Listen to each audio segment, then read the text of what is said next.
আমাদের এলাকায় একটা যদি বিয়ে বা অনুষ্ঠান হয় আর যদি তার জন্য পশু কেনা হয়, সেই পশুটারও কফিয়ত এই বজ্জাত বিএসএফদের থেকে আমাদের এলাকার বর্ডার এলাকার মানুষদেরকে দিতে হয় যে কেন তোমরা গরু নিয়ে এসেছো।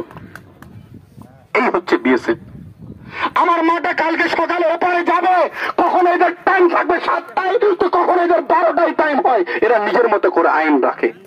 কিছুক্ষণ আগে আমি বলছিলাম যে আমরা জানি এই বর্ডারটা মনে হয় একটা আলাদা দেশে পরিণত করেছে। অমিত শাহ মনে হয় এখানে আলাদা সংবিধান দিয়ে চালাচ্ছে, অমিত শাহ মনে হয় আলাদা কোনো প্রশাসন এখানে চালাচ্ছে। কোনদিন 7টায় গেট খুলেছে, কোনদিন 11টায়, কোনদিন যদি চাইলে মন যে আজকে গেট খুলবো না তো খুলছে না। কিন্তু মন্ত্রী সাহেব, সভাপতি সাহেব, এমএলএ সাহেব, আমরা জানতে চাইছি এই এলাকার মানুষ যারা ওপারে গিয়ে খাওয়া দাওয়া করে সামান্যটুকু চাষাবাদ করে যাদের সংসারটা চলে, গোটা দিন খাটার পর রাত্রিবেলা যাদের খাবারটা খায়, তারা কিভাবে খাবে, তারা কিভাবে চলবে? এটার আজকে আমাদের আপনাদের কাছে প্রশ্ন। আসতে বলে একটু ভাই। তাই বন্ধুগণ, যারা বাইরে এখনো দাঁড়িয়ে রয়েছেন, সত্যি খুব ভালো লাগছে, অনেকেই বসে পড়েছেন, সকলেই বসে পড়ুন, আমাদের খুব ভালো লাগবে।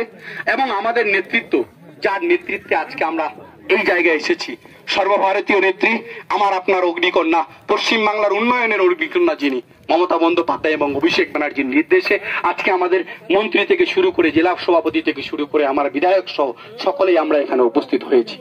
আপনাদের কাছে অনুরোধ, সকাল থেকে আপনারা সহযোগিতা করছেন, আপনারা ঐক্যবদ্ধ হলেন আমার সঙ্গে এবং প্রতিজ্ঞাবদ্ধ হলেন। আপনারা খুব ভালো করে জানেন আমরা যেই জায়গাটাতে বসে রয়েছি এটা একটা জানাজার মাঠ। এই জানাজার মাঠে যারাই আমরা আজকে শপথ করছি, যতক্ষণ পর্যন্ত এই বাচ্চাদের ন্যায় বিচার আমরা করে দিতে না পারি, ন্যায়সঙ্গত যেটা আলোচনা মাধ্যম দিয়ে যাতে আমাদেরকে সেই সমস্ত বাচ্চাদের প্রতিকার যাতে না পাই, তাহলে এই আন্দোলন আমরা বন্ধ করব না। তাই আপনাদের কাছে অল্প সময়ের মধ্যে যদি আমরা হার মানে যাই, সত্যি আমাদের জন্য এটা খুব ভুল হবে। আমরা হার মানবো না, এই লড়াই নিয়ে আমাদের কাজকে এখানে বসতে হবে। যারা বসেছেন তারা দাঁড়ায় এসেছেন, সহযোগিতা করছেন, আমরা এখনো বুঝে উঠতে পারছি না যে সহযোগিতা আপনারা করছেন না এলাকার মানুষকে মারার কল জুটছেন। আমরা এখানে আজকে হতভম্ব। আজকে আমরা কালকে শুনছিলাম যে আমাকে কে যেন ফোন করেছিল, অমুক আসবে, অমুক আসবে, এই আসবে, এই আসবে, বিজেপির এই সেই। সকলের কাছে আমার অনুরোধ, সকলকে একটু বসাই দিবেন।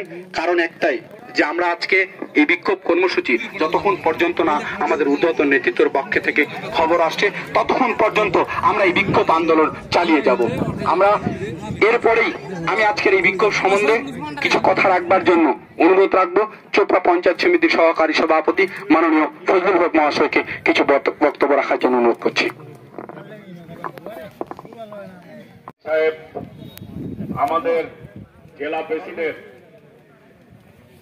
কানাইদা এবং সহকারী সভাধিপতি এবং আমাদের দাসপাড়া এলাকার সমস্ত নেতৃত্ব, খিন্নিগা অঞ্চলের সমস্ত নেতৃত্ব, মঞ্চে উপস্থিত রয়েছেন আমাদের চোপড়া পঞ্চায়েত সমিতির সভাপতির প্রতিনিধি গোপাল ভৌমিকদা এবং প্রধানগণ।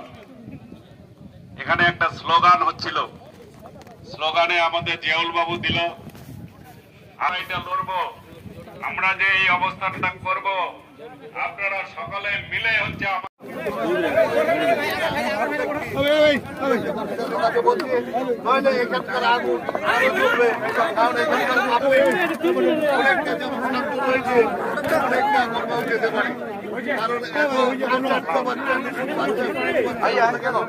আজ অব্দি বিএসএফের কোন শাস্তিমূলক ব্যবস্থা হলো না, এই পরিবারদের প্রতি কোনো কিছু একটা মুখ দিয়ে বিসমিল্লাহ বের হলো না, কিন্তু কেউ ছেড়ে কথা বলবে না, যার থেকে এলাকার পরিস্থিতি আমরা কতটুকু সামাল দিব। আমি কমান্ডিং কমান্ডার সিওকে বলছি, প্লিজ যার থেকে এটার ব্যবস্থা করে, নইলে আগামী